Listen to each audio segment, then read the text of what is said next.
the blues. I've got the alcoholic blues. No more beer, my heart to cheer. Goodbye, whiskey, you used to make me frisky. So long, highball, so long, gin. Oh, tell me when you're coming back again.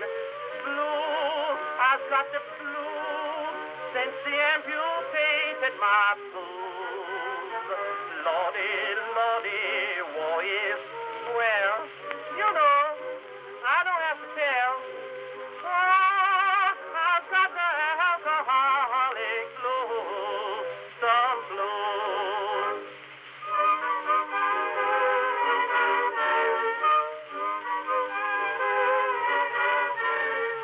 Prohibition, that's the name.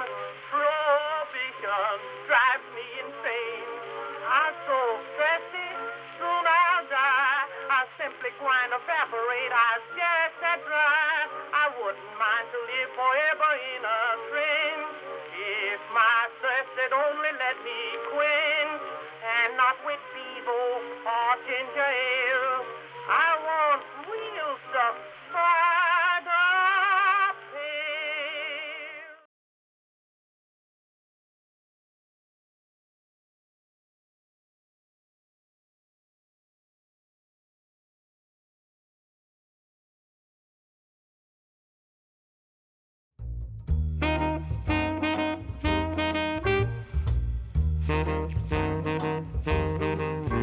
You're very exceptionary. No dictionary can define what's genuinely indescribable. Very exceptionary. No ordinary phrase can capture you. Now some might say that you're tremendous. You are so much more stupendous, so magnificent, so magnanimous. If we voted, it'd be unanimous. Very exceptionary. This temporary phrase we'll have to do.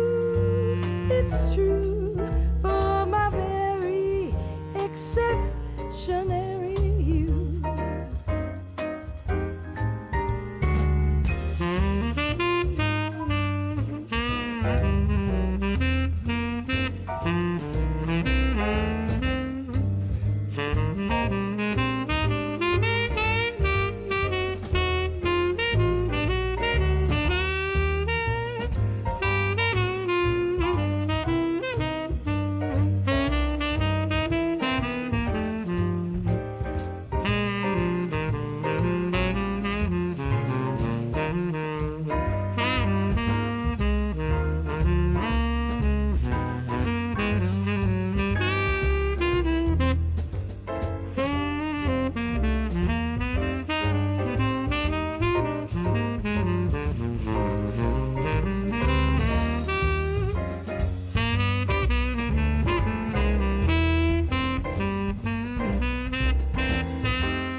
Exceptionary.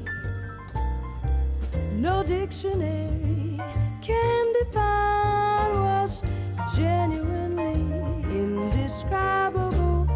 Very exceptionary. No ordinary phrase can capture you. Now some might say that you're tremendous. You are so much more stupendous, so magnificent, so magnanimous. If we voted, it'd be unanimous. Very exceptionary.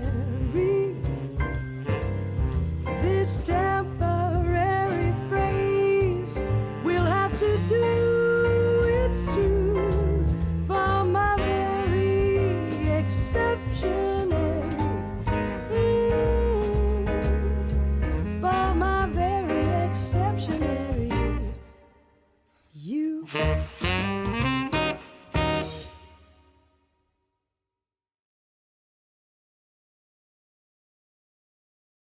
I've been having these thoughts, and we're just waiting in line to wake up.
Everything that you hoped for, what you dreamed about being a part of, is a fabrication.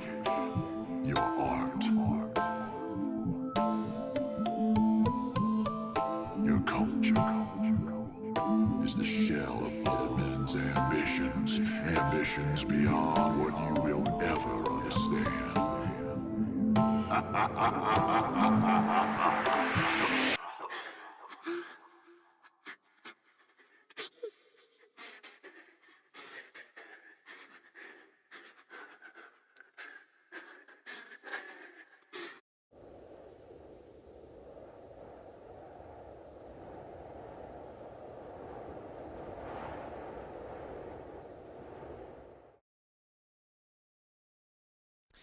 Good evening, everybody, and welcome to another episode of Go Back to Sleep. This is the show where we expose music and pop culture, where we expose the artist, their song, their music video, and the lyrics.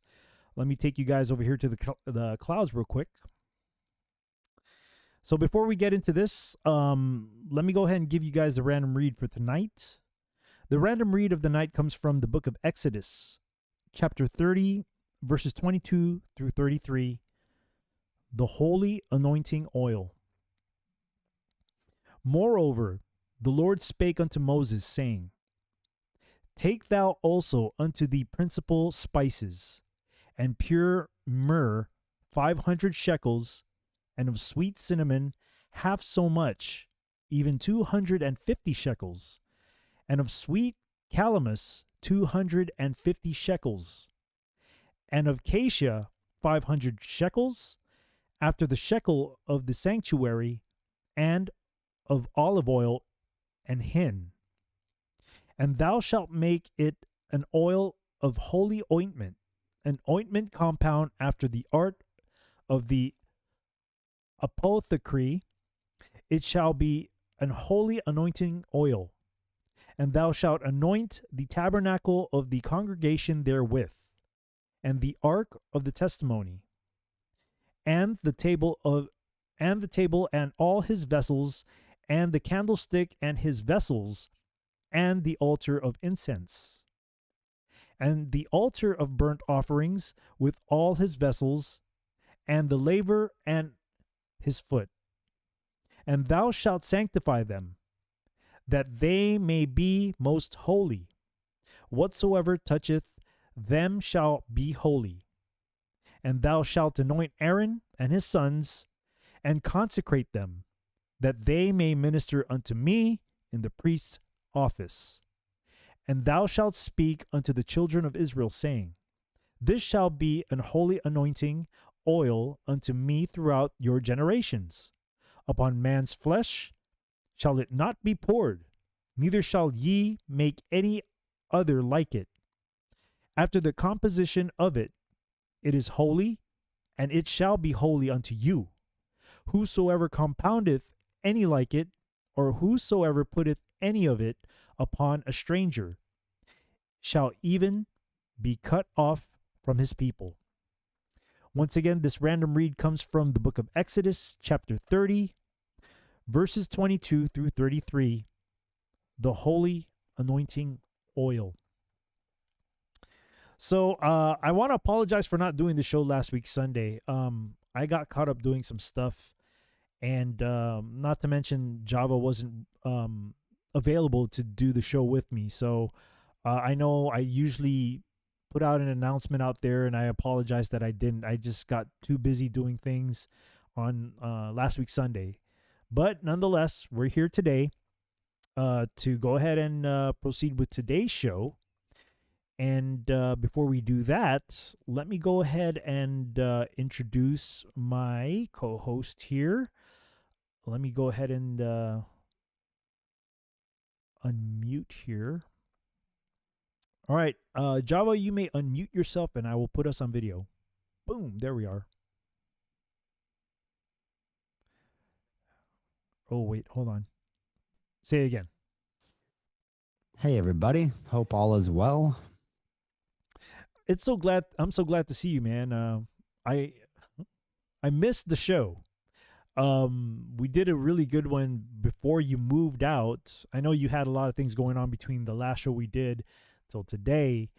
You did some moving, and we kind of had fun with the Johnny Cash, I believe. It was the last. Oh, yeah. It was Johnny Cash, and that was my pick. And I think today's pick was your pick, and this one is gonna, for me. I was talking to you before we went live. For me, this is gonna be a kind of a rough one. You know, I kind of told you, the video for me it's gonna be rough. It's gonna be rough, but I'm glad that you're here, man. I'm glad that you're here, and I'm glad that you were able to make that transition safely. I understand there was a bump in the road, but nonetheless, the great Lord brought you to your destination safely. Made it across the country. Yeah. I'm out here on the West Coast, getting used to the new time zone. That's right. You guys are 2 hours early. You guys are 2 hours behind me. Yeah. Yeah. Hey, so actually a week ago, while I was moving, it's interesting because actually, speaking of Johnny Cash, I actually saw his guitar and his outfit that he wore, all his black suit. Oh wow, where at? There was this musical instrument museum in Phoenix. I was stuck in Phoenix for an extra day because of snow and stuff on the West Coast. And so we went to this museum, and it had all kinds of instruments and stuff, but it had Johnny Cash's guitar, and I thought of you too. Wow. Like, wow, we just covered him. We did, I don't think anything is a coincidence, man. That was definitely that was on purpose, man. God definitely said, look. Yeah, that's awesome, man. That is so awesome. But I'm glad you made it. I'm glad you made it there safely. And you know, hopefully things go well while you're there. And yeah, you know, other than that, how has been the week? How's the week been for you? How's the week been for you? It's been good. I've been adjusting to all the new stuff with caretaking and everything. Just getting used to starting off right off the get-go each morning. Yeah, doing it. You know, it's a full-time thing, I guess. Yeah, no, but, I can totally understand that, man. Ooh. I can totally understand it. And it's been good though. I've been in good spirits about it. I know that's what I'm supposed to be doing. So, well, family is important, you know. So I would do anything for my family. So, amen to that. But you were even telling me that you were able to get into the church and play bass too. So Yeah. that's cool. That's cool. Praise God Yeah, for it's that, man. it's a blessing, but I did that this morning actually. I'm already joining the praise team. Nice. That's beautiful, man. That's beautiful. I mean, you were saying, before we started working on music together, you were telling me that was a calling for you. Maybe, maybe you were needed to go back not only for what you had to do, but maybe it had to lead you back into, the church and maybe play music there as well. So it's just funny how God works in really, really different ways that sometimes for me, he baffles me a lot. He baffles me a lot, but that's his language. That's a Right. language Yeah. that we have to learn how to understand. So God bless, man. God blessings for that. So before we get started on tonight's show, I want to do a few shout outs here because we got people. Wow, it looks like Foxhole is bumping, man. Foxhole is bumping with people today. But before I go to Foxhole, I want to say good evening to Slim Hussein and Teresa and Miss Maskless at the YouTube end of things. Thank you for being here. Thank you so much. Also want to say hello to Q&A holes. I don't get to hang out in Foxhole a lot because I've been busy doing my own show and running my DJ business, and unfortunately now I've been going through some rough times that I'm trying to look for a job. But here's the catch, and I was talking to Java about this because of an incident that happened to me in my past job. There's a stigma that's connected to it, and when they start doing background checks on me, thing is, man, with my name, there's things in there that companies will not like. And it's not that I broke any laws or anything like that, but it's just something there that's political that a lot of companies won't like. And I'm going to have a really rough time trying to find a job, man. And at this point, I'm trying to just dig for anything I can get. And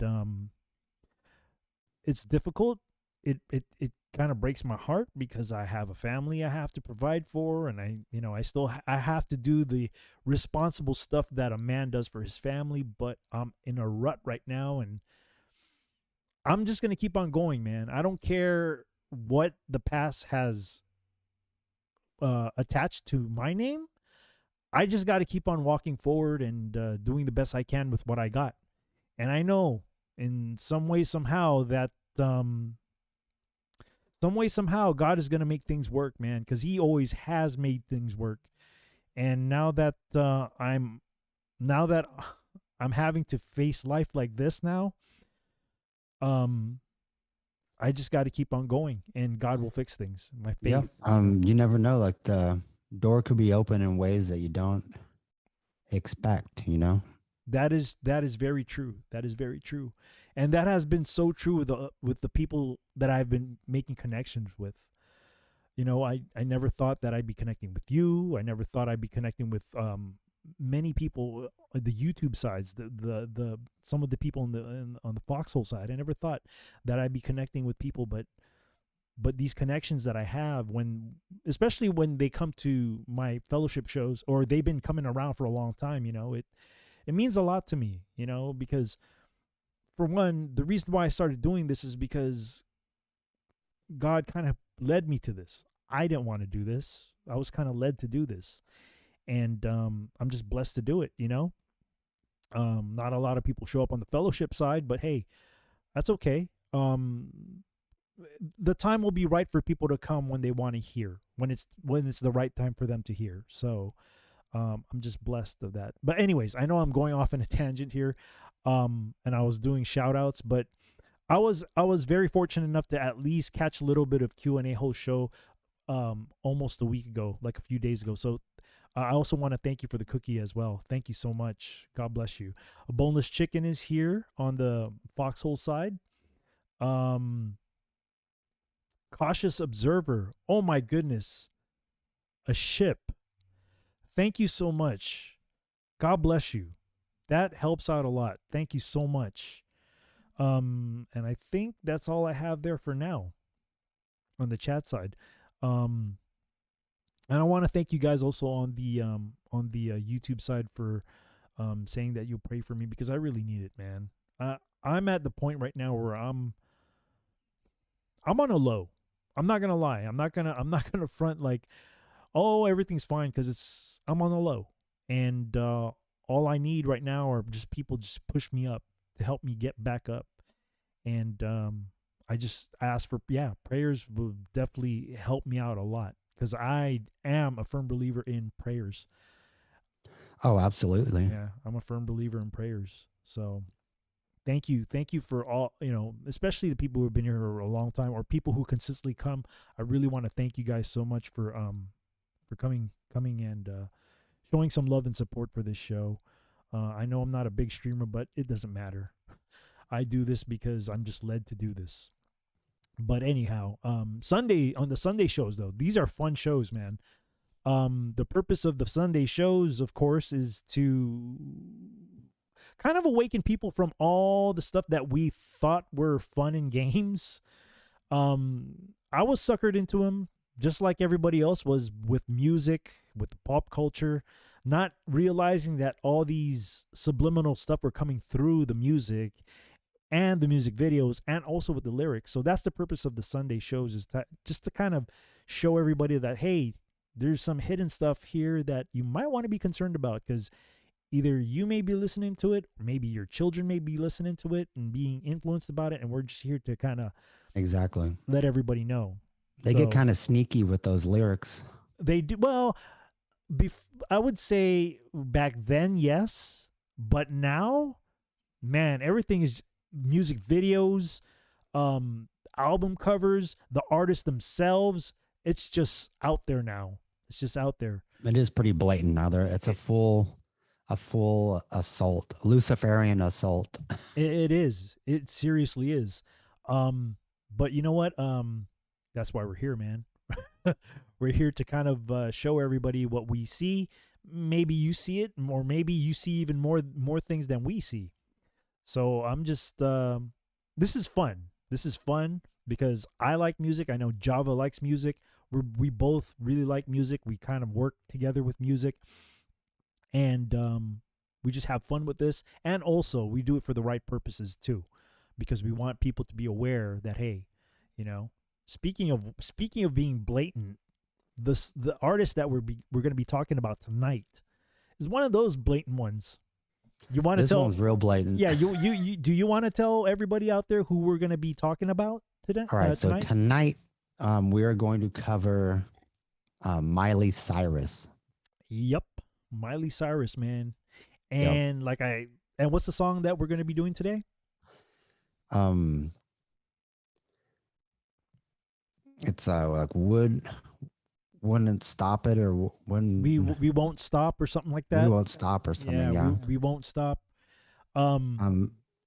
It's disguised as like a party type song, but it's really has like a bunch of layers to it. The music video was really rough for me to watch, man. Yeah, the music video is affrontive on a lot of levels. It has a lot of symbolism in it too. Yeah, it's a very sexual and graphic. It's graphic. It's a very I will warn people right now. I mean, with the YouTube side of things, you know how it goes. I won't be able to share it with you guys, but if you guys do decide that you want to come over and kind of watch it, it's up to you. It'll keep going on Twitch, Twitter, and the Foxhole, and I will drop the link to my link tree where you can, if you guys want to continue on later on to watch the video and kind of hear what we have to say to break it down, or even how we commentate on it, you're more than welcome to come over. But man, when I was watching that video, I was like, man, this is rough, dude. Because I think, especially with the people who come to my fellowship shows, they know that one of my weaknesses is beautiful women. It's a weakness of mine. I've been good lately. It hasn't been bothering me. But man, when I saw that video, I was like, oh man, I've been good. And here I am, and it's not because I'm watching it for pleasure. I'm watching it because I'm trying to break down to see what's going on in the video to kind of critique it. Well, and this is like what a lot of this type of music. One reason I picked this song is because this is what's being projected on youth, like teenagers and stuff, are being forced. Like this is this type of stuff that they're listening to, and that's kind of disturbing to me because it's encouraging this type of the behavior. I agree. And especially from somebody that started off as a childhood singer and stuff. Well, I would say like kind of like a children's icon, because she had that TV show, right? Hannah Montana. That was her TV show, and a lot of children that grew up watching that, they're probably acting out the same way that she does nowadays, you know? So exactly, because that's what happens a lot. Like they'll get people to idolize somebody when they're children, and then as that person grows and they grow, then they are still idolizing them when they go into all these explicit and nefarious behaviors. It's like conditioning people from the beginning. It's happened with other artists and stuff too. Oh yeah, absolutely. Lady Gaga. And she's one of them. Yeah. Britney Spears also. Oh yes. She was a childhood one too, right? In the Disney Club or whatever. Yeah, she was in the Mickey Mouse Club. Yeah, a lot of these pop stars, even with the boy bands back in the 90s too, right? Justin Timberlake was one. He was an NSYNC, right?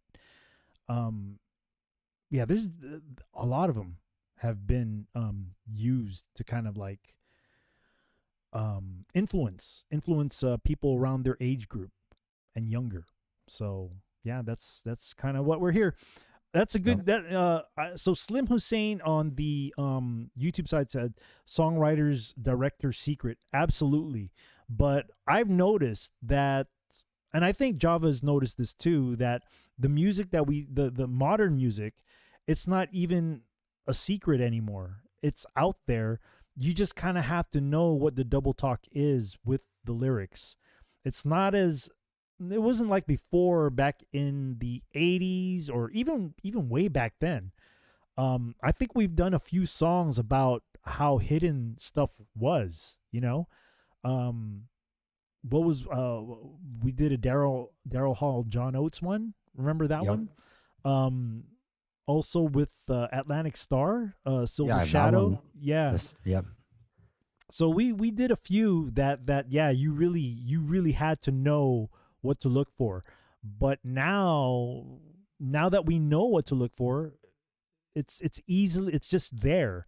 But it's an understanding of what the double talk is, because there's still a double talk, but it's you still understand that there's still messages being conveyed out to people, especially to the youth, because they're very easily influenced. So I one thing I just noticed, a boneless chicken says that his daughter watched a little bit of it, but then can see through the trash agendas and like realized it. That's really good. Like that's good when that is good. The youth can actually see through this stuff. That's awesome. That is good. Boneless chicken probably has a great connection, like a good relationship with God. I think that's a big part of it too. Because if you don't have this relationship with Christ, you won't be able to not. I mean, you could kind of see it, but you don't necessarily. You don't have that urgency of like, oh man, this is really bad. You might just be able to see it, but not just say, oh, it's whatever. And it's just my opinion. Anyhow. So let's go ahead and get to this. Let's go here. All right. So, like I always go to, my go-to here is the allmusic.com. We're going to do a little bio on Miley Cyrus first. I'll do the first two paragraphs, and then you can take. We'll kind of reverse it. We'll take turns on two paragraphs each. So this one is by Heather Fairs. I think that's her name. A boundary-breaking artist, Miley Cyrus incorporates different styles, pop, country, hip-hop, and indie, into her music while balancing her acting and singing careers. She established her voice with singles such as 2009's Party in the USA and furthered her reputation as a freewheeling, sometimes controversial performer with 2013's hip-hop influenced Grammy-nominated triple platinum album, Bangers. I don't think that term for that album, I don't think means like it's like a popular song, or it's like a, I think that has another meaning to it. Mm-hmm. That's the album that this song came from that we're going to do tonight. There you go. There you go. As the 2010s unfolded, Cyrus' work grew more eclectic. On the trippy pop of 2015's Miley Cyrus and Her Dead Pets, she collaborated with members of Flaming Lips. Weren't they a industrial rock band back in the 80s, 90s, something like that? And yeah, right. I think they were. I remember their group name, and I remember them being in like a rock or industrial rock type of genre. Phantogram on 2017's Younger Now, she paid homage to her country music heritage and worked with Dolly Parton. By the time of the 2020s rock and disco tinged Plastic Hearts, her 6th chart topping album, I can't read today, and 2023's LA, Homage Endless Summer Vacation, Cyrus proved she could combine the different sides of her work with abandon.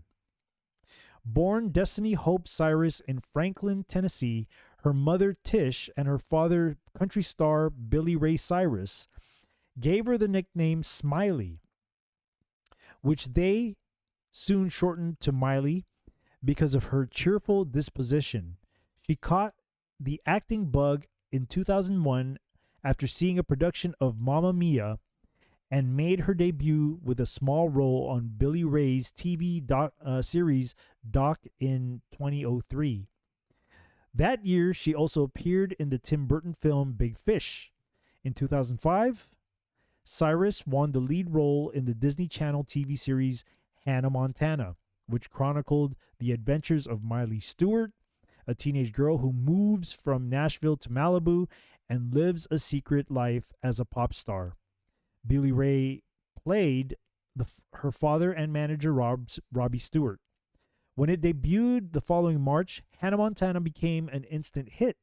The show's first soundtrack appeared in October 2006, topped the Billboard 200 albums chart, and went on to sell over 3 million copies around the world. By March 2009, the 16-year-old Cyrus was the youngest performer to have 4 chart-topping albums. The country pop ballad The Climb, from the year's Hannah Montana, the movie soundtrack, became Miley's first multi-platinum hit. Oh, yeah. Can you share it with me? Oh, I'm sorry. You see, it's been a while, man. Yeah, Disney, that says enough right there. They got a lot of brainwashing in that. Mm-hmm. Disney. I agree. Yeah, I agree. They groom a lot of kids. All right. Cyrus's solo career was just as successful.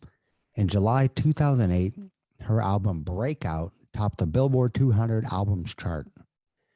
That year, Cyrus's work in the animated film Bolt earned her a Golden Globe nomination. Her EP, The Time of Our Lives, appeared in August 2009 and yielded Party in the USA, a hit that charted inside the Billboard Top 10 for 16 weeks. She also found time to film another movie, an adaptation of Nicholas Sparks' novel The Last Song, which hit theaters in 2010. That June, she delivered the darker, dance music influenced album Can't Be Tamed. It reached number 3 on the Billboard 200 albums chart. Following the release of Can't Be Tamed, Cyrus took a hiatus from music.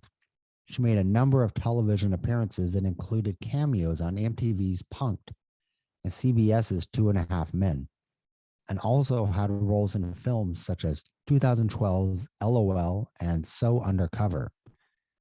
By 2012, she began her return to music, releasing online videos of performances of her favorite songs.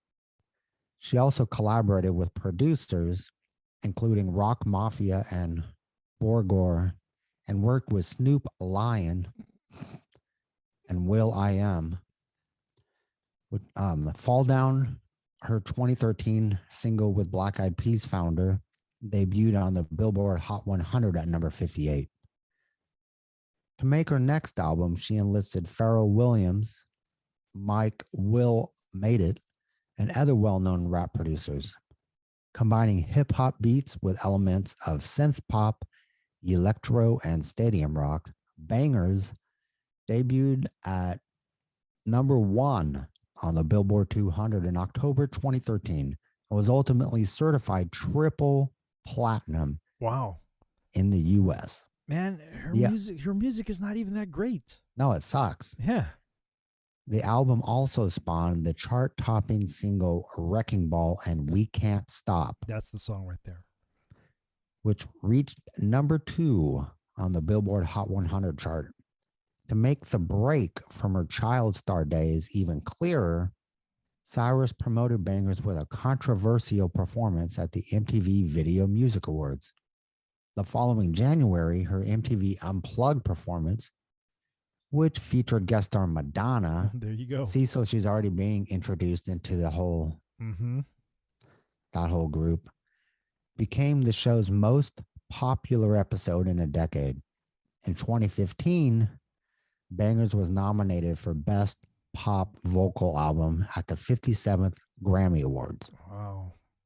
I think that has more to do with the bidding of the powers that be as opposed to talent, because right. I mean, she has a decent voice. I'm not going to lie. Her voice is pretty decent, but I think when she performs, then, you know, with all the sexual moves that she does, I think that's what more captivates people. And I think that's what makes her more popular too. Right. And if she's being coached by people like Madonna, then yeah, no kidding. And you've heard the latest about her not too long ago, just a few days ago, right? Yep. In Africa. Yep. All right, man. Look at that album cover. Jeez.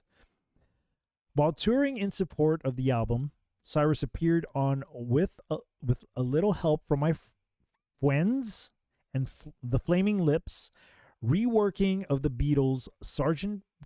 Pepper's Lonely Hearts Club Band, and had the band join her on stage for several tour dates. She also worked with the group's frontman, Wayne Coyne, on her own music. Miley Cyrus and Her Dead Pets was announced and released online for free immediately. For free? Wow. Immediately after the 2015 MTV VMAs, which Cyrus hosted. In addition to Coyne, the album featured Bangers producer Mike Will Made It and Orrin Yoel, as well as cameos by Big Sean, Ariel Pink, and Pantogram's Sarah Barthel. In early 2016, Cyrus signed on to become a judge on NBC's The Voice, replacing Gwen Stefani. Later that year, she co-starred in Woody Allen, right? That's another suspect guy. Very suspect. Very suspect. Yep. Woody Allen's miniseries Crisis in 6 Scenes. How interesting, these titles. After lending her voice to the robot alien warrior Mainframe in Guardians of the Galaxy, Volume 2, Cyrus returned to music with September 2017's Younger Now, co-written and produced by Cyrus and Yoel, and featuring vocals by Cyrus' godmother, Dolly Parton. Is that for reals? Yeah. Interesting. The album boasted a rootsier sound than her previous work and debuted at number 5 on the Billboard 200 Albums chart. Cyrus then appeared as a coach on the 13th season of The Voice, and in 2018 headed into the studio with producers including Andrew Wyatt and Mark Ronson. Late that year, her first collaboration with Ronson, Nothing Breaks Like a Heart, arrived and hit number 43 on the Billboard's Hot 100 Singles chart the following January. In 2019, Cyrus appeared in the 5th season of the British sci-fi anthology TV series Black Mirror as pop star Ashley O in the episode Rachel, Jack, and Ashley 2.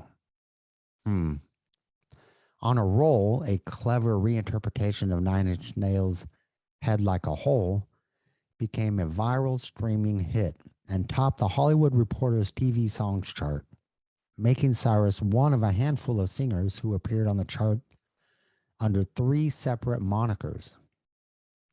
Under her own name, Cyrus issued May 2019's She Is Coming EP, as well as June's Mother's Daughter, August Slide Away, and September's Don't Call Me Angel. A collaboration with Ariana Grande and Lana Del Rey that appeared on the Charlie's Angels soundtrack. All 3 singers charted on the Billboard Top 100. In addition to her work as a performer, Cyrus also made helping others, quote unquote, a priority by starting the Malibu Foundation to aid the community of the wildfires that devastated California's Los Angeles and Ventura counties in November 2018, and by founding the Happy Hippie Foundation, which had supported homeless and LGBTQ youth. Those foundations, man, I'm very I don't leery. trust foundations like that. I'm with you on that, man. Especially when they're trying to help you. See, that's kind of like pushing an agenda on youth, what that seems like. Yeah, I agree. All right. Cyrus launched her next album with the August 2020 release of Midnight Sky, a personal disco-tinged single inspired by the sounds of Debbie Harry and Stevie Nicks that became a top 20 hit in the US and top 5 hit in the UK. The song spawned the remix Edge of Midnight, a mashup with Nicks' Edge of 17. Featuring collaborations with producers including Mark Ronson and singers ranging from Dua Lipa to Joan Jett and Billy Idol. November's 2020 Plastic Hearts combined 80s rock and disco influences with contemporary pop. The album debuted atop Billboard's Top Rock Albums chart, becoming her 6th number 1 album and making Cyrus the female artist with the most top 10 album debuts on the US charts in the 21st century. Interesting how she's digging up all these older artists too. Yeah, they're like propping her up a bit. Yeah. This is very interesting, man, because not only are they propping her up, they also propped up the artist that we were talking about a couple weeks ago. What's her name? Jeez, I forgot. Lady Gaga. Oh yeah. Yeah. Yep. It's a trend of looks like they're the next generation. I think it's like passing the torch. Yeah, of this, I was just about agenda. to say that. Yeah, I was just about to say that, man. It's a passing of the torch. Early in 2021, Cyrus moved to Columbia Records. Her first release for the album or for the label was that April's Without You, a remix of the Kid Leroy's single featuring Cyrus that reached number 1 on Billboard's Hot Rock and Alternative Songs chart. That June, she collaborated with, see, here we go, Elton John, Yo-Yo Ma, and Red Hot Chili Peppers' Chad Smith on a cover of Metallica's Nothing Else Matters that appeared on the tribute album The Metallica Blacklist. Cyrus also toured North, Central, and South America extensively in 2021. And the next year, with much of April 2022's live album Attention, Miley Live, capturing her February 2022 show at the Super Bowl Music Fest in Los Angeles. A few weeks later, a deluxe version of the album, including performances from Cyrus's Latin American dates, appeared. Following her appearance in the holiday TV specials Dolly Parton's Magic Mountain Christmas and Miley's New Year's Eve Party, Cyrus began 2023 with the January single Flowers. The song was the first taste of Endless Summer Vacation, an album described as a love letter to Los Angeles and featuring production by Greg Kurstin, Kid Harpoon, and Will Made It, among others. And that's it. I heard So she was another artist that did the Super Bowl type stuff. Oh, so. yes. I heard that song Flowers was in dedication to her ex-husband. So that's what I didn't really dig too much into that, but that's what I've kind of that's what I saw when I was when I was researching stuff about Miley Cyrus and the song that we're doing tonight. All right. So before we get to lyrics, I got a couple articles here that I'd like to share first. So the first article that I want to share here is by The Wrap. And hold on for a moment. Let me close this. Okay. So it says here, Billy Ray Cyrus says family was attacked by Satan, and he blames, quote, Hannah Montana. Dude, you got Disney to blame for that, bro. Yep. You were in the industry. You knew what kind of stuff was going to go down with children. I mean, you just know. I mean, he was the one that brought her into that, because didn't it say that he was also a character on that show? Yeah. She made a debut on one of his documentaries. I mean, that's what the article read from the last article. So it's, I don't know, man. That's how entertainment is, man. That's how entertainment is. So this article was published back in February 15th of 2011 by Tim Malloy. It says here, Miley Cyrus' father wordly compares her to Kurt Cobain, Anna Nicole Smith, and Michael Jackson. Man, I don't know what to say about this. I mean, especially now, I understand she's an adult now and she can do whatever she wants, but you're her father, dude. You're still supposed to give her kind of some guidance if you really care about it. And I even heard that they came from a, quote, Christian background. That's what I've heard. Right. And apparently Miley still tries to profess that that's what she follows to this day. But well, it's interesting that you mentioned that, because the next article, she professes to be more of an atheist than anything. Yeah. But let me go ahead and read this. So it says here, Billy Ray Cyrus says his family was torn apart by the success of daughter Miley's Disney hit Hannah Montana, and that there's no doubt the family was attacked by Satan. Dude, you allowed this to happen. You knew how the music industry, you knew how the, quote, entertainment industry is like. So you can't be saying all these things, but yet you're in the industry. You know what I'm saying? It's It's stupid to say. You knew. He's like trying to displace blame. Right?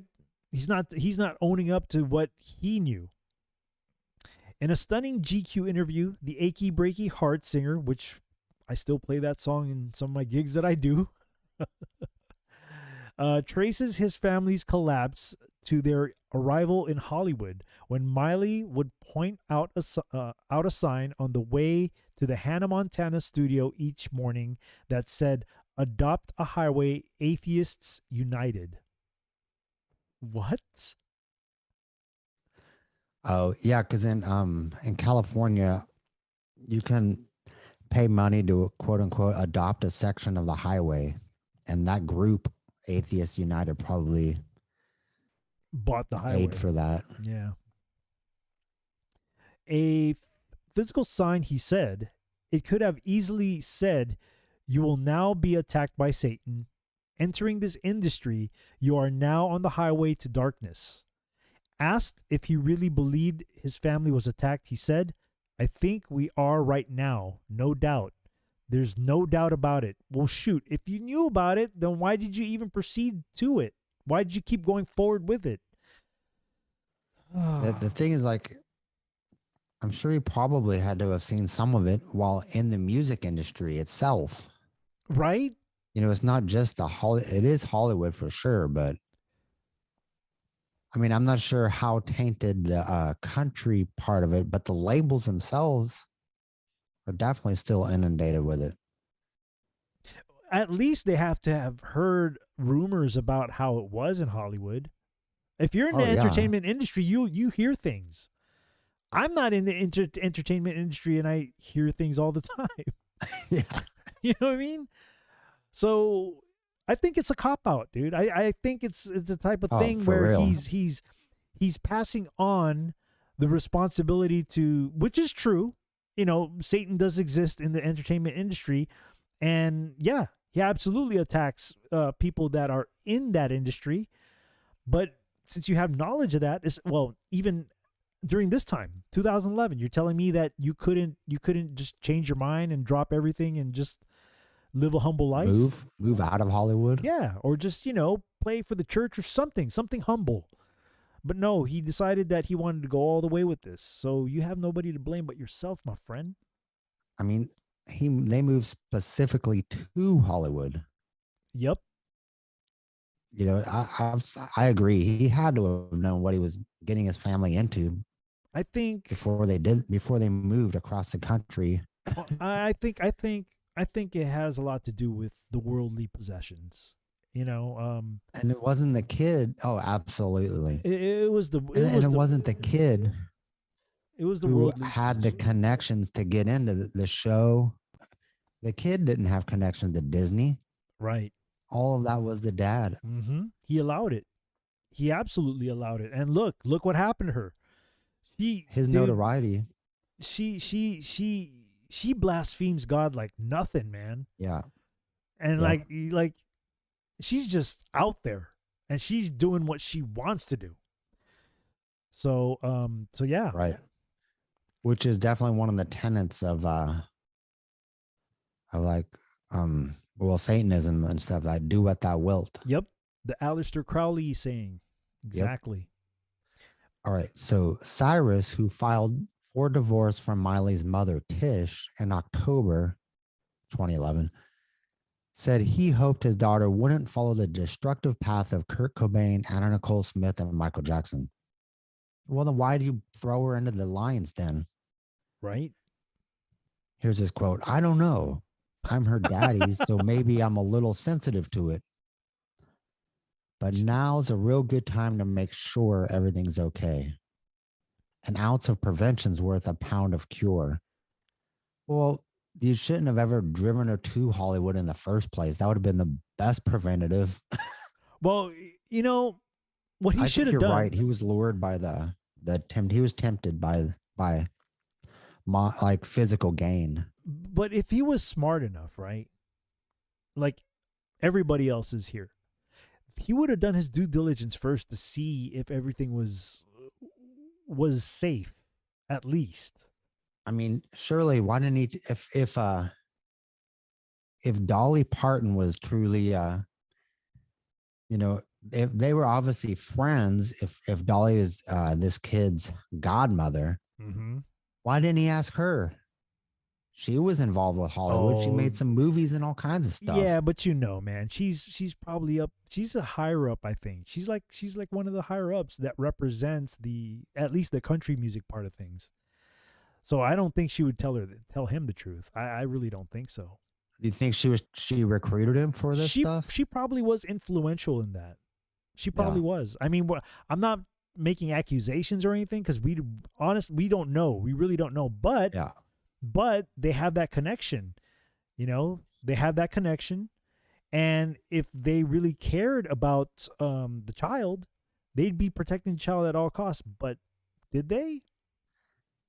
I mean, and this was after there were many examples prior to her of children that started off in Disney even, and then ended up all messed up. And, you know, it's not like it didn't happen before this.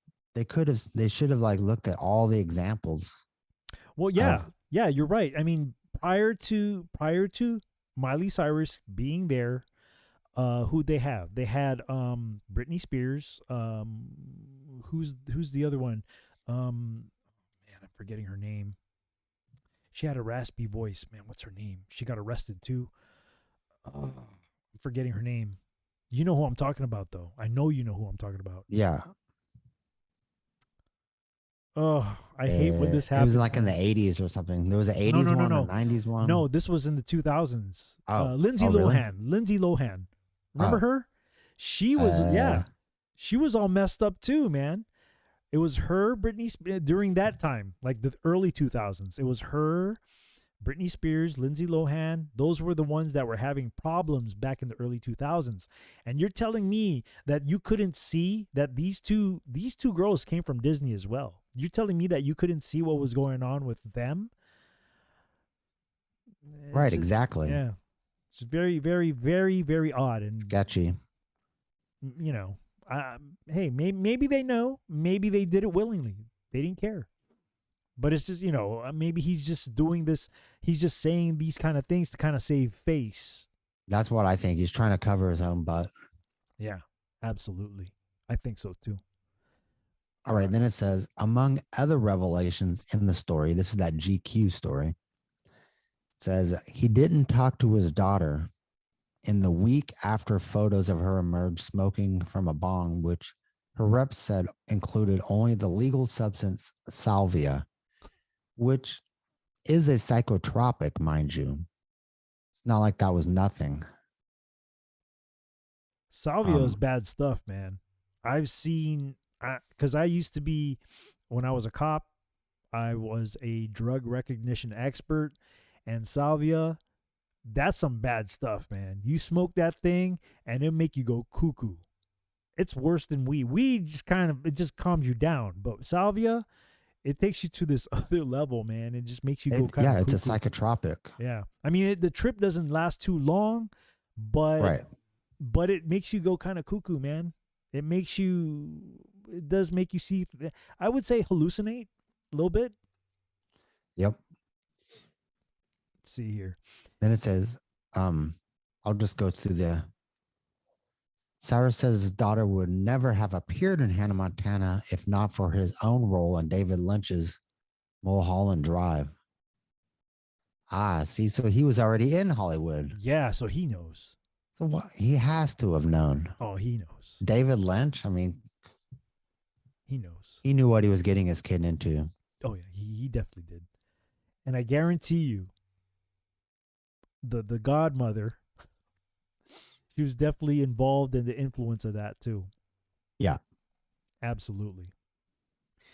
So it says here, he and Cobain were friends who bonded over having young daughters.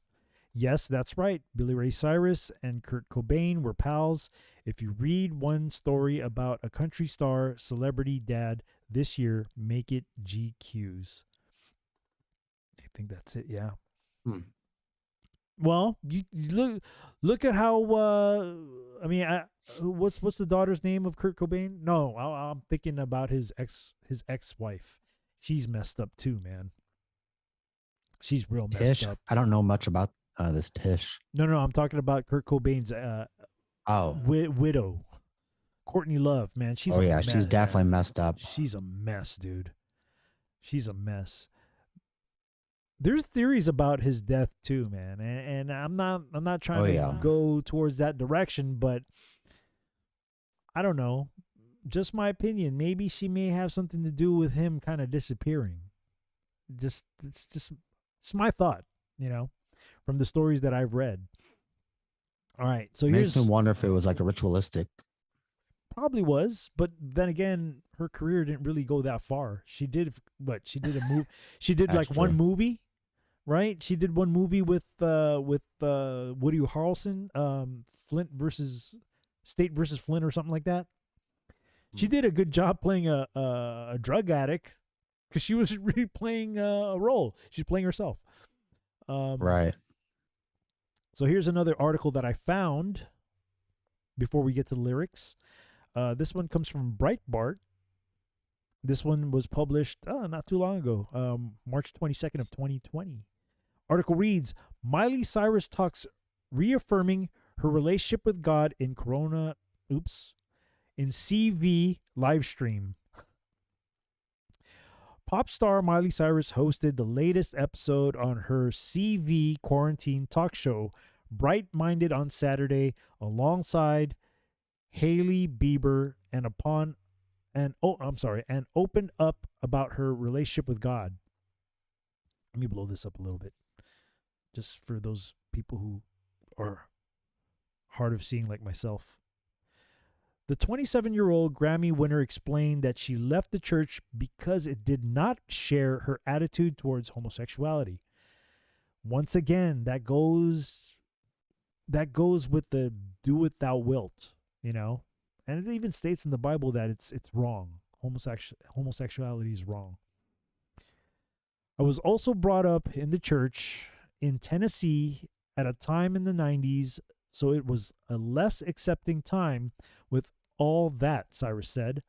I had some gay friends in school. That is the reason why I left my church, is that they weren't being accepted. They were being sent to conversion therapies, and I had a really hard time with that, and I had a hard time with me finding my sexuality too. Doesn't seem like you're having a difficult time flaunting yourself all over the stage when you dance and when you do all these music videos. So I think you now telling me that I'm allowed to redesign my relationship with God as an adult and make it how it feels most accepting to me would make me feel so less turned off by spirituality, Cyrus said. Coupon anybody? So you think that that's a gross picture, but you think that her growing up being groomed by Disney has any correlation to her being confused about her own sexuality? I think so. I think so. I honestly think so. And also being surrounded by the entertainment business is full of them. You know what I'm saying? They're full of the alphabet people. So of course, she probably wasn't with her father a lot. She was probably hanging out with, Hollywood. She's a celebrity kid. So she's probably hanging around with other celebrity kids and not being like, they're not being raised properly. They don't have a parental direction, especially if their parents are celebrities as well. It's kind of, they have all this money and they have all this privilege, so they're doing whatever they want. So there's no direction. Right, and no accountability, it seems. Yes. So yeah, absolutely. Like how if her father, for example, was so cared so much and was so in touch with her, then how did he not know about all those photos that were taken and all the stuff that she was getting into? He found out by these pictures instead of by talking to her about it, Yeah, I don't believe that at all. Yeah, it's kind of weird. I don't believe it.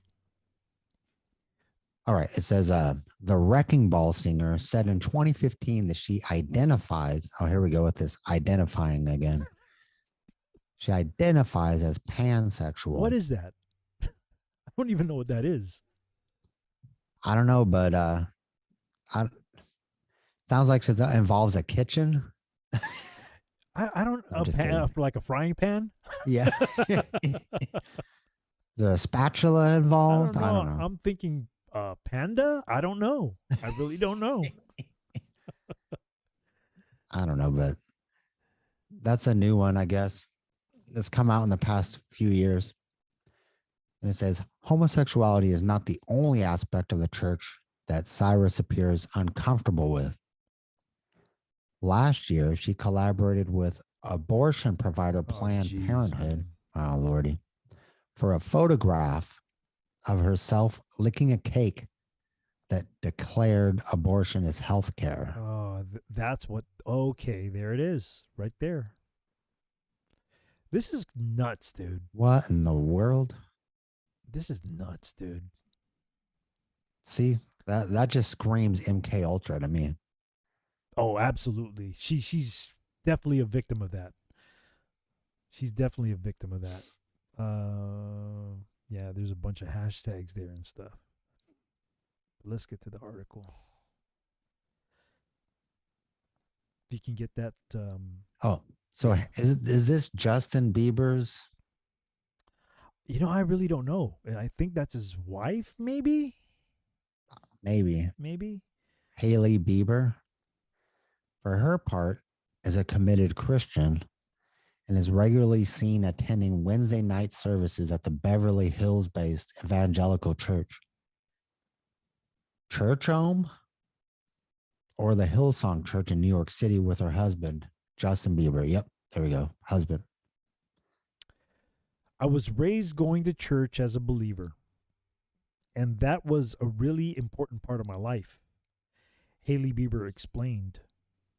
And I kind of fell off the path a little bit because I think I had a hard time finding a relationship with God that worked for me as an adult. Dude, see, that's the thing, man.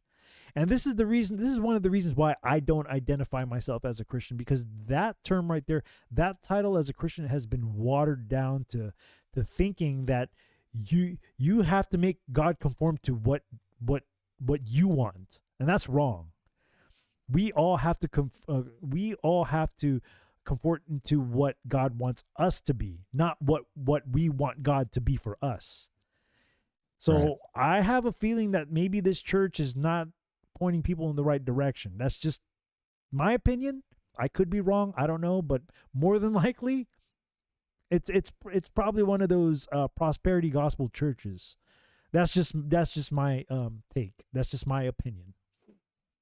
I think what I just took away from you is I'm allowed to decide what my relationship is with spirituality as an adult. See what I mean? They're trying to mold God into their world when we should be molding ourselves to God's world. That's the way it's supposed to be. That doesn't have to be aligned with the way it was when I was brought up, Bieber continued. Oh, that's it. That's all it says. But so pretty much there's no spirit. I don't know. Maybe they're just kind of molding God into what they want God to be for them, as opposed to us molding ourselves to how God wants us to be. That's just my opinion on that. I don't know what you think. What do you think? I mean, that's what it seems like. Right? Well, and they're also trying to it's almost a form of virtue signaling as well, where they're doing things. Yeah, they're showing to appear a certain way to different groups. I understand what you're saying. They're showing everybody like, look at me, I'm a Christian. Man, I just don't like to use that title anymore, man. It's been so watered down, and it's sad, man. It's kind of it's like using the R word. The R word has been so watered down that just because you disagree with somebody, now you're the R word. Right. You know what I mean? So yeah, it's unfortunate. It's unfortunate. All right, let me pop the lyrics here real quick. But before we even get to the lyrics part, let me see what's going on in the chats here. Hold on for a moment. Let me see what's going on the YouTube end of things. Slim Hussein says he sold his daughter out shaking my head. I agree with that. David Day, what's going on? Thank you for being here. Axiom Descent, what's going on? Thank you for being here as well. L. Billy Ray Bozo, laugh out loud. We reap what we sow.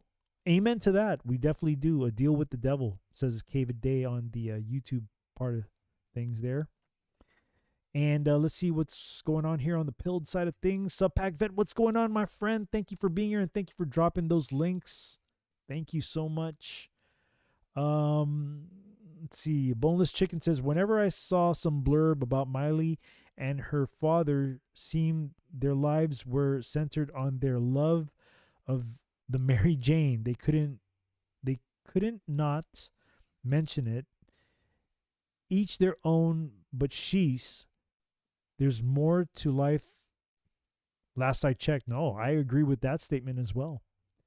I had occasion to visit the Disney studios one day, walked by one of the sound stages, and there were all these young kids outside smoking and on their phones.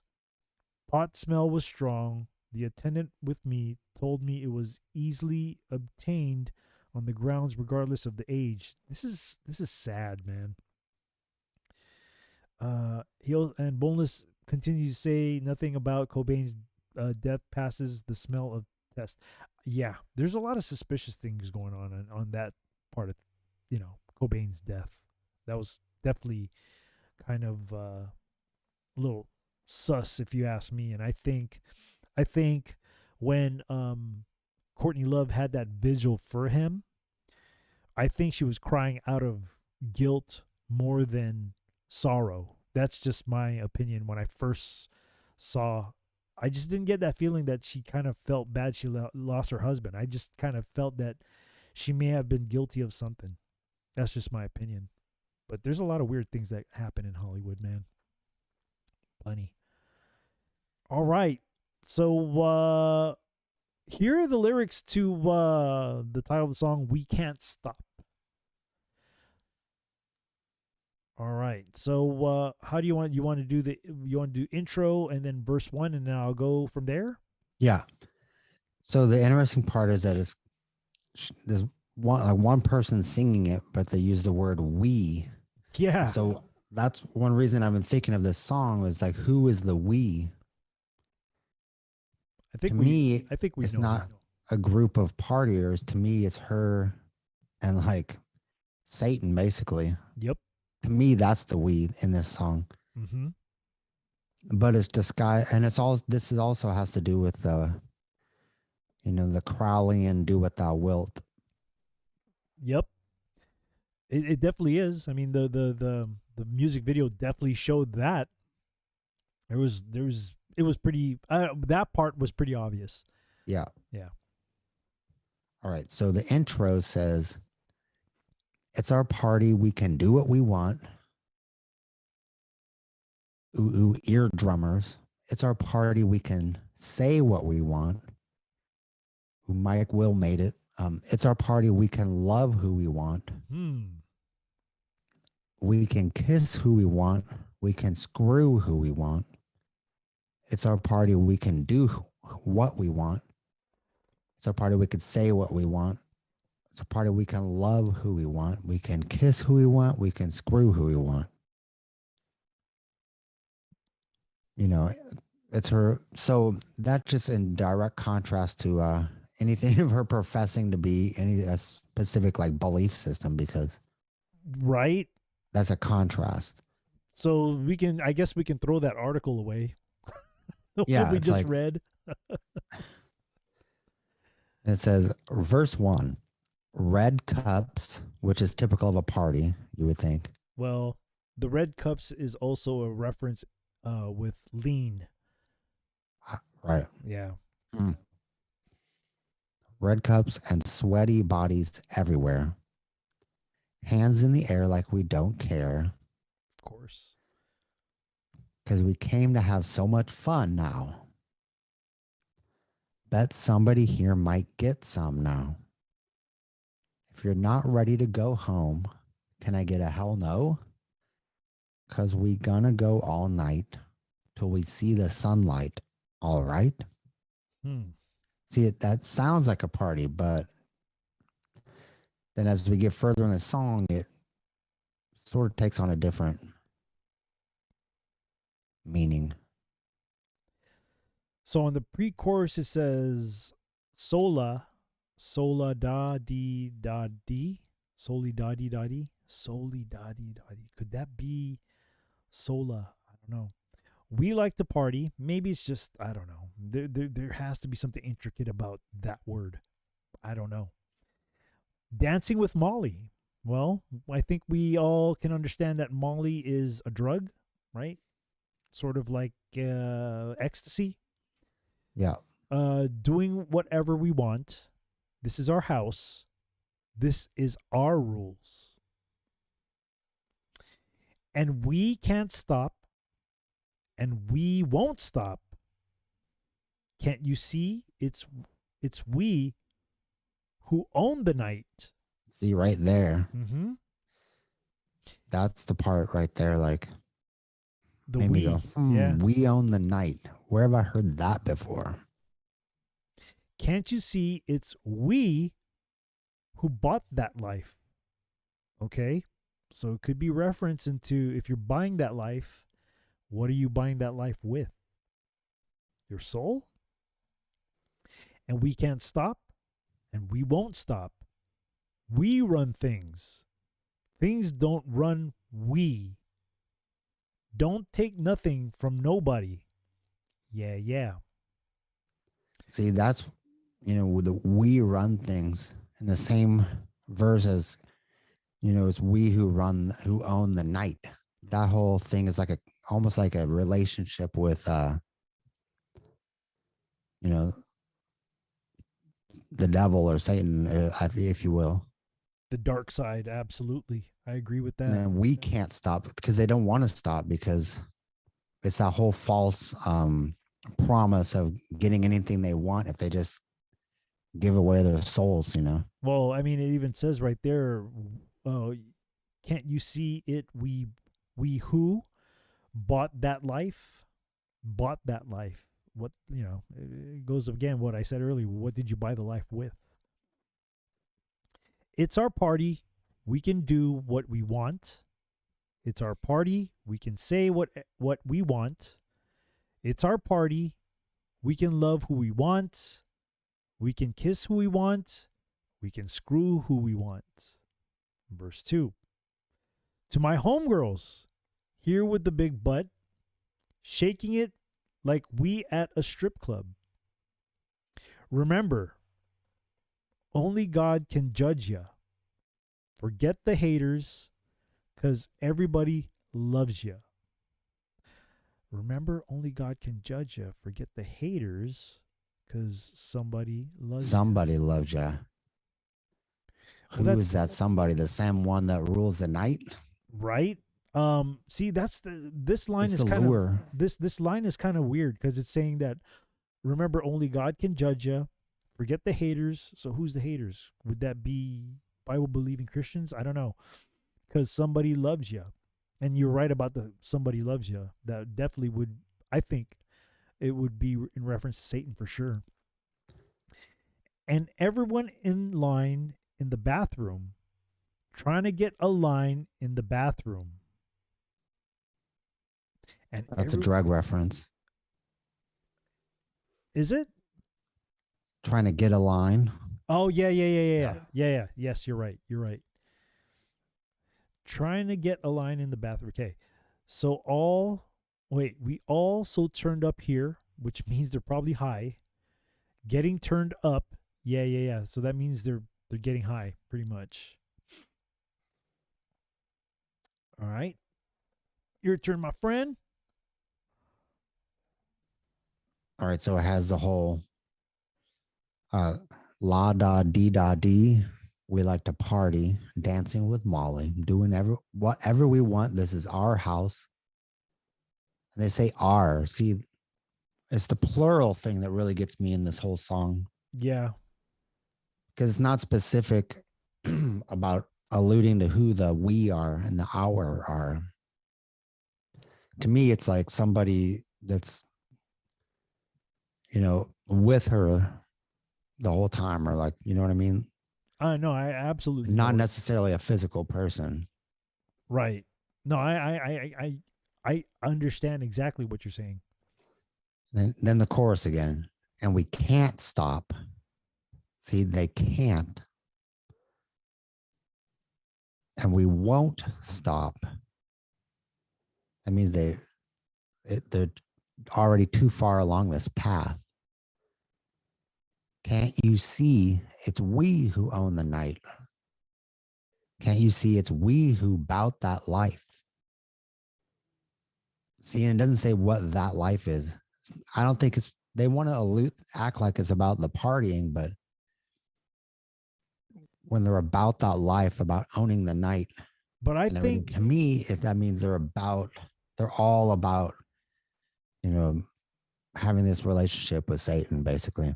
well, I think it goes well with the video when they say about that life that they're just doing whatever they want to, which, do as thou wilt.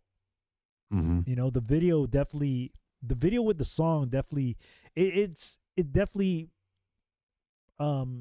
tells the message even better, because what people are seeing in the videos, they're just pretty much doing what they want, and they're saying that they can do whatever they want. They're about the life of doing whatever that they want.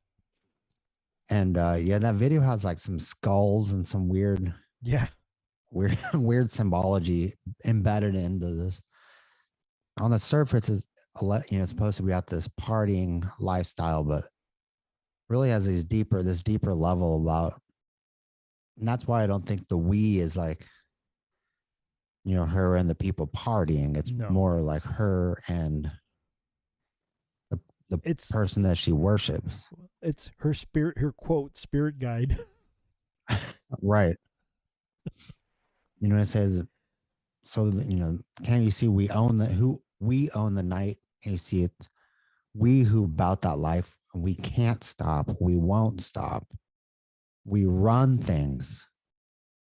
See, things don't run we, which is horrible grammar, but don't take nothing from nobody. That's a double negative. Right, which means they're taking everything. It means they're taking everything because they run things, which only one type of being would convince people that they can be powerful enough to run stuff. Well, that one being that you're talking about can only give the illusion that they are able to do that. Right. I mean, that's what the devil does, right? He convinces people that they're able to do things when they really can't. He's like a used car salesman, man. A really good one. A good used car salesman. But let's take a look at that line again. Don't take nothing from nobody. Which does mean take everything from don't take nothing. Don't take nothing from nobody. That means take everything from everybody. Right? So maybe that was written on purpose like that. I think so, especially if it's right after the line, we run things. Mm-hmm. Yeah, that's pretty slick. I would say there's still some slick stuff going on in modern music, but not as slick as it was before. But yeah, that definitely does say take everything from everybody, pretty much. Yep. All right. Where are we at? It's our party. We can do what we want. It's our party. We say what we want. It's our party. We can love who we want. Oh, man, pardon me. I'm about to sneeze, man. I hate when this happens. Give me a minute. Give me a minute. Oh, pardon me. All right. Where was I? Oh, here. We can kiss who we want. We can screw who we want. It's our party. We can, and it goes again to the bridge. It's our party. We can do what we want to. It's our house. We can love who we want to. It's our song. We can sing if we want to. It's my mouth. I can say what I want to. Yeah. All right. You want to go ahead and top that off? Yeah, it says, and we can't stop, and we won't stop. Can't you see it's we who own the night? Can't you see it's we who are about that life? And we can't stop, and we won't stop. We run things. Things don't run we. See, it's like a chant. Don't take nothing from nobody. We can do what we want to. We can do what we want to. And that's the song right there, man. I mean, I think the lyrics are pretty straight up. I mean, there's a little bit of things that you need to understand in order to to kind of figure out what they're really saying. There definitely is something there as far as like the double meaning of things. But we catch that here, man. We catch that here. Yep. See, on the picture here, they show the red cups, and they try to make it like it's about partying. Right. Oh, you know what? Okay, so on the YouTube side of things, Cindy Oliveras made a really good point. She equated we as Legion. That is a good one. That's a great really one. good. Yeah, that's a good one, Cindy It's a good Oliveras. thought. Yeah, that's a very good one. That is true. Even with the whole alphabet thing about the alphabet community calling themselves them or they, that's the same thing as a legion. Man, that's a good catch. That was a great one. Yeah, that was really good. That was really, really good. Is there anything else in that cover? Let's go check this cover out here real quick. Nah, it's just red cups so far. I mean, I don't really see. I'm trying to blow this up even more here. Yeah, it's just red cups right now and a bunch of chicks holding the cups and kind of partying in the back. Yeah, I can't see anything here. There might be something there. 666s maybe? I don't know. I can't tell if there is one. I can't tell, but I can't see anything there. Could you? Nah, mostly just the cups. Okay. Yeah. All right.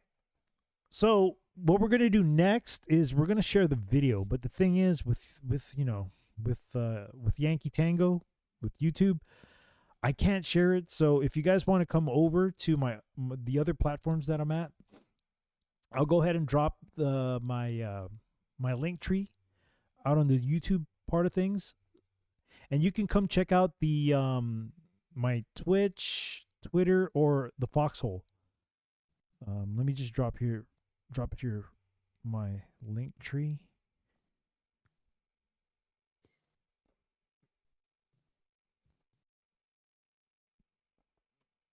There we go. Let's see. Oh, Axiom put here something. He put Axiom Descent from YouTube says, Mark, the book of Mark, chapter 5, verses 9. And he asked him, what is thy name? And he answered, saying, my name is Legion, for we are many. Man, Axiom always dropping the scripture there, man, the good stuff. He's always got that scripture stuff going. That's definitely a good one right there too, man. That's a good one. So before I let the YouTube crowd go, is there anything that you want to go ahead and promote before I let them go? Just much love to y'all out there on the YouTube land. If you need a little break during the week and you like to check out a little small, short podcast, you can check out 4 minutes and 20 seconds. I have it on Spotify and Apple Music, Google Podcast, Amazon Podcast, all that stuff. just a little bit of comedy, lighthearted, do some characters and all that. Yeah, You know, you just a should, nice little break, 5-minute break. should definitely check it out. It is funny. He does all the sound effects. He does the voices of the people. So it is funny. So I'll be for you guys out there in YouTube, if you don't come over, I'll be live again tomorrow, 9 p.m. Central Time for my journey with Yah. That will be the fellowship show. If you guys are more than welcome to come back and have fellowship with me, that's where I read the Bible.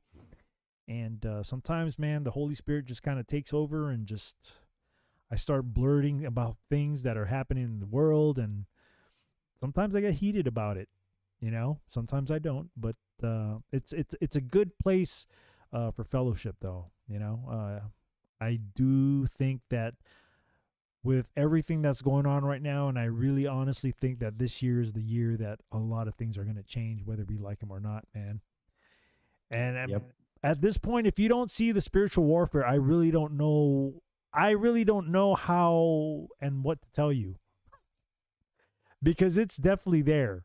The spiritual warfare is there, and you know, you should come by and just come in fellowship. You know, it's an uplifting thing.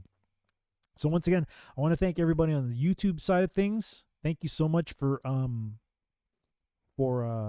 on, let me stop this share real quick.